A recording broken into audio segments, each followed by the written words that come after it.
Well, hey everybody, John Ritland here, and I am the Derbinator. Hello. we had a real fun last couple days, didn't we? Oh yeah. Yeah, All the pain. Yeah, I ended up in the hospital with a kidney stone. I ended up at the dentist without. You're gonna need a root canal. Yup. So basically, thank God for insurance covering at least some of it. Let's say that much. Yeah, we may both be a little out of it, but we are here with the G1 Climax in Dallas. Mm-hmm. The big, glorious Climax all over Dallas. Mm-hmm. And that's not... some people went long according to commentary. went We're long going deep into it, according to commentary. God damn. So much homoeroticism. I mean, not that there's anything wrong with that. It's not just an innuendo, it's in your endo. Things are different in Japan. This was a fun show, though. Are they, though? What? Different in Japan? Have you seen Japan? You You've told seen me. America? I have. Right. But with this, it was a fun show. It was a nice way to kick off the G1 Climax tournament. Yep. And we actually have another week until the show, or until the tournament's back. There is same-day coverage on Access TV of at least, I think, the block matches, maybe not the whole thing. Yeah. Which means you'll get to watch some of it. I'll probably be reviewing all of it. Mm-hmm. But anyway, yeah, this was a fun show. Yeah, Kevin Kelly, Rocky Romero on commentary. The place looked decently full for places that weren't going to be obstructed seats. Yeah. But there were also people filing in. I think they maybe could have started this. They could have planned this a little bit better. No. I don't know. I mean, it worked out fine. I mean, it's like, because the problem is, Yeah. I don't know. It's Dallas, I think. I don't know if they were really expecting the New Japan show or what to expect out of New Japan unless they've been watching it. Right. The fact that they got as many people as they did isn't a bad thing. True enough, and the nice thing is the crowd that was there was pretty goddamn loud. Now, attendance issues have been an issue for a lot of American shows, so don't get me wrong. And I know a lot of things about sitting next to people who are loud. Are you implying that I'm loud? A little? A lot, yes. A lot. But the crowd, again, was really, really hot. We started off with some undercard matches. Rapogni 3K, Show and Yo versus Gorillas of Destiny. Yes. Boy, this one was quick. It was under 7 goddamn minutes. Yep. Uh, Speaking of God, it was God who won the thing. Yes, it was. Rapogni 3K did some nice dives and everything, but there was no doubt that they were going to get their asses kicked, and they did. No doubt, huh? Don't speak. No, just what? Yeah. Okay. It's not Sunday morning yet. Well, except maybe over on the East Coast soon. But, yeah, we get a super bomb from Tamatonga Tangaloa, 1, 2, 3. And then we get to Jeff Cobb and Ren Narita versus Tomohiro Ishii and Shota Umino. And oh boy. Yeah. You got, Cobb and Ishii battering each other around the globe, or you said. All around the disc, according to Cobb. God, Cobb, seriously, why? I mean... and I quote, I'm not the brightest person. Jeff Cobb's a really nice guy, though. He is. It's great to see him live. That was... The flat earthy. How? I just don't get When it. you've flown all around the globe, how do you believe that still? But remember, Chris, the Flat Earth Society has members all around the globe. Right? Say that again, but slowly. I want you to read that back to yourself, but slowly this time. We get Ishii and Jeff Cobb teasing the whole thing of what they're going to have in the B-Block match coming up in a week. And Ren Narita even lifting Tomohiro Ishii. Ren Narita, who is about the size I was in high school. Yeah. Doing that to Ishii. Yup. That was pretty goddamn impressive. Yup. So yeah, that was some good stuff. And some nice exchanges after that, and we get a tour of the islands pin. Shota Umino was about 7.5 minutes. And then Ishii and Cobb fight afterwards. Yeah. I mean, which is about the best way you can go with Watching it. Jeff Cobb suplex him around, I made the joke earlier after watching him flip him around and go, "'Cause I'm proud to be an American, where at least I flip the Japanese." And he liked that tweet. Yes, Cobb liked that tweet. Because of course he did. No, but that So, was... hashtag, I'm the best in the world. I see you, Shane.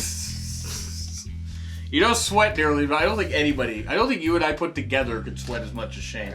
Yeah. But then we get to Jay White and Jay... By the way, Derb won these predictions. Handily.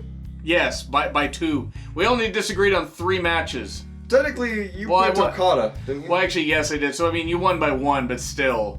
Like, there was no way for me to win Correct. after the 8th match. But yeah, we get Jay White and Chase Owens versus Yoshihashi and Goto. At one point, Rocky Romero says about Yoshihashi, this kid has something to prove. Yoshihashi is 16 months younger than I am. I am 38 years old. This young whippersnapper! I think Rocky Romero is younger than Yoshihashi.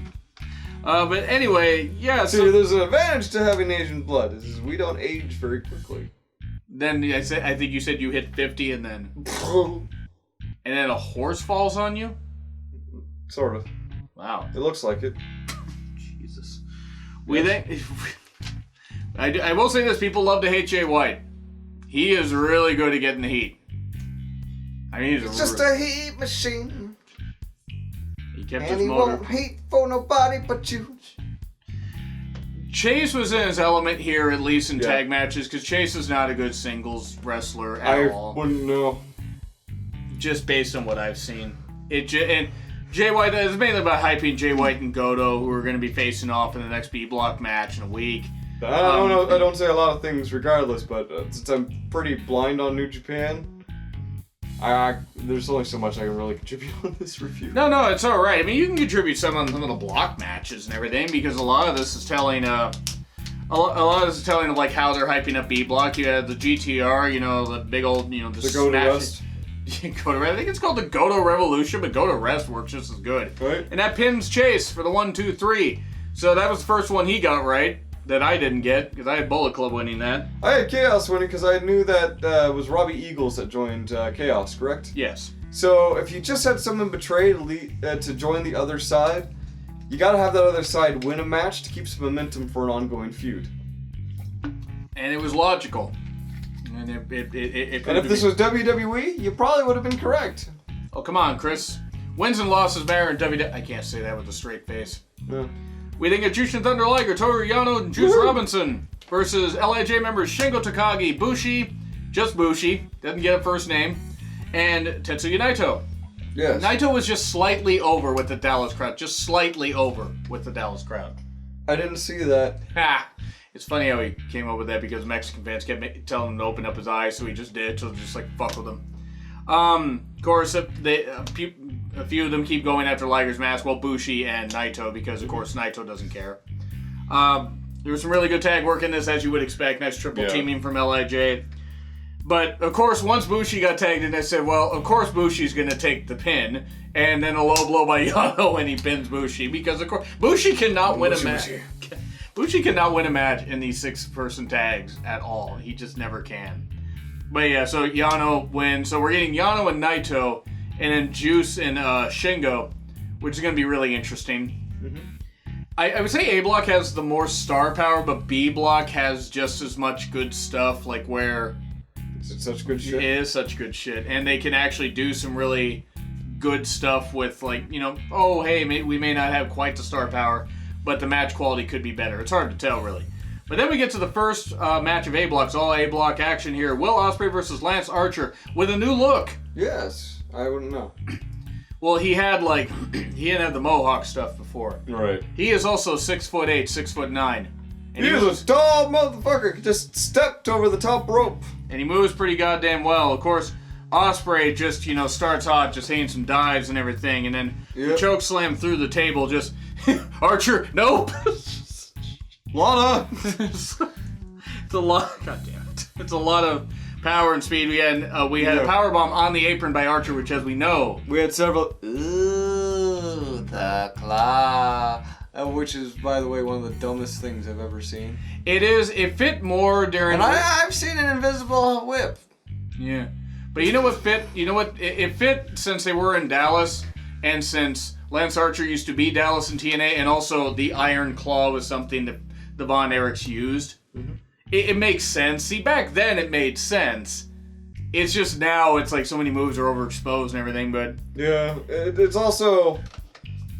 what is that? What does that hurt? Yeah. What does that hurt exactly? I don't know. He was palming Will's sweaty head. So, did I misinterpret that wrong? Yeah. Yeah. But... it was a nice apron bomb, a nice Spanish fly, top rope Spanish fly by Will. Good grief. At one point, Art, what? What's that? Well, Archer just throws for a super blackout. Doesn't bother pinning Will. And I'm gonna go ahead and do something else. Even Tiger Hattori is like, what are you doing? And I know that Tiger Hattori knows really good English. It just threw me off, like just him speaking that way, just saying clearly. I don't know why, but What are you doing? Why are you doing that, man? Just do the way everything. we get another claw. We get Will coming back with some flurry of kicks, but in the end, the Stormbreaker gets countered and a claw again. Claw pins Ospreay 1, 2, 3. I don't mind it if this means that Will's gonna run off some wins and everything in the G1. Because he is the current IWGP Junior Heavyweight Champion. He doesn't have to win it. But he didn't have to win the tournament, but it just is a bit odd since... Maybe they're just trying to give Archer more of a singles push. Yeah. Since Davey Boy Smith Jr. Went away somewhere else. I don't actually know where he went. I think he went to the Canadian Independence and stuff like that. I think he actually part of MLW. But it was a good match. Yeah. I was a little surprised by the result. I'm not going to say I was disappointed if it means that Will will run off some victories, though. And then we come to a screeching halt with Evil versus Bad Luck Fale. Yeah, behold the folly of man. You had heard me talk at length about Fale just not being good in singles matches or not being it not working for it. Just did not work. Yeah, it was. I know that Fale's not a speed demon. I know he's a power guy. He's a monster. It's what he's supposed to be.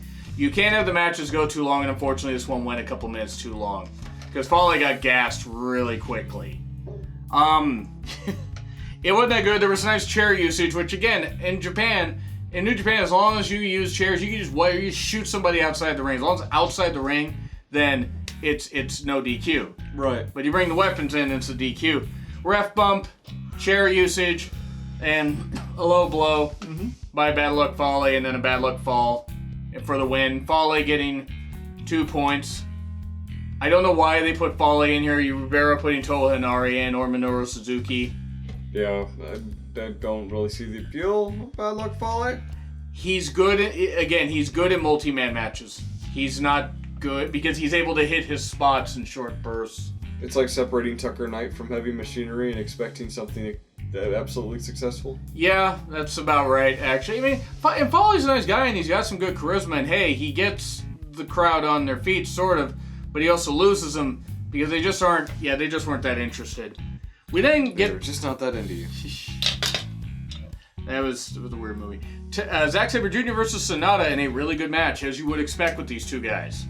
Yes. Submission wrestling, just Sabre Jr. making it look fucking easy. Yeah. Making it look so easy when he's doing like all the, just like transitioning out of the submissions and into the like constant the arm reverse roll-ups. And just him like just basically toying with Sonata. I mean, even though Sonata got him in the Paradise Lock and trapped him in the ropes, which is pretty funny. And no Milano Collection AT with the key. I'm learning enough stuff about New Japan to know that Japan is weird. Whew, yeah. But God forbid it's funny. I did like the bridging pin though by Sonata 1, 2, 3. So It was funny. We got the first 3 of these wrong because we both picked the same person for the first 3 matches. And then we actually got the last 2 right. No. I got the next 2 right, and then you got Okada. Well, no, we had Sabre Jr. No, you had the next one was Kenta and Kota. No, I'm sorry, Yeah. we were in a different. I was looking at a different section. My bad. No, it's all right. It's Sonata, but Sonata got the win. It was nice. It was really good. I got the next one right, and then you got the one after. Yes, you did. And since you were already 1 up, you got that. 1 up. Kenta versus Kota Ibushi. Shibata out there, looking on. Mm-hmm. And boy, there were a lot of kicks. And why does Kota hate his neck, Chris? Why does Kota hate his neck? I don't know. Why? Seriously, why Kota? Why do you hate your neck so much? Why do you hate it? I want it to be a human bobblehead. Good stuff. Hold on. I mean, he may end up like that at some point. Kota, you and Kenny have got to have a happy... God damn it, Chris. Kota, you and Kenny have got to have a happy life together. Come on, don't do that. But some really good near falls, really close stuff, but in the end, GTS 1, 2, 3, you got that right. Correct, because I felt that the best way to bring Kenta into New Japan is to make sure that he goes in with some semblance of momentum. And yeah, he certainly did. He looked more motivated than he had in a while. Yeah. To be fair, injuries undid a lot of what he could have done in NXT and WWE. This was nice to see him back. The grievous injury of not getting any good plot lines on 205 Live. There are plot lines on 205 Live. Oh yeah, all aboard the Drew train. Drew. So, but yeah, Kenta though, that was a good victory by him. Nice show of respect at the end. And then we get Okada versus Hiroshi Tanahashi. I mean, come on. It's Okada and Tanahashi. It was a good match. What do you expect? Right. Not that you could expect who I was rooting for. No, I have no idea. No, never at all. I think it's like the Rolling Stones or something. I think it is, yeah. It's 40 Ricks. So there we go with the crowd being split. Yes. Really split, but it was good stuff. It was very painful for everybody. Some of the girls looked like they were split just to get those tickets. Why am I like this, Chris? I have no idea. If there's a silence, you must fill it. Sounds like about that girl that I was with, though. Anyway. Okay. So nice momentum switches though. The Rainmaker counters, the Sling Blade, the friggin' Dragon Screw on the ropes. Ow! Constant dragon screws, like that hurt my ankle. Man, that was the constant screwing would really hurt. That's why you don't screw dragons. I need to scale down what I do. So, At least before you imagine dragons. What was the thing about, like, I rode a dragon, I trained a dragon, then they showed Donkey from Shrek? So, it looked like Tanahashi might get the victory. Went for the high fly flow. Nope, knees up. After some stuff, including the tombstone. Yep. Rainmaker finally, 1, 2, 3. It was like 21, 22 minutes. Didn't quite go the distance like I thought it would. I thought we'd get closer to 29 minutes. It's going the distance. It's going to... Oh, no, it is. And he's dead. But it was nice. Okada got to, say goodbye to the crowd and everything. While I wish, yes, the place was a little bit fuller, hey, the crowd was really, really hot. Yep. And they believed in the product. And they got to see a good show. I'm excited to see what the G1 is going to do for the rest of the tournament. Yeah. And provided that, of course, my health doesn't take a serious ... dive, I'm going to be doing, reviews of every single one of them. Yeah. Though there might be some that are delayed. But anyway, B+, I'd say. Yeah, B+ sounds like a fair grade. But plus, there's a poll right up here. If you want to grade the show along with us, feel free to grade along with us. Or leave a comment down in the comment section down below. Hit like, dislike, subscribe. It's probably somewhere over there. if you want to climax on the poll, there it is. Hey. So yeah, we will be back with the Raw review. Yes.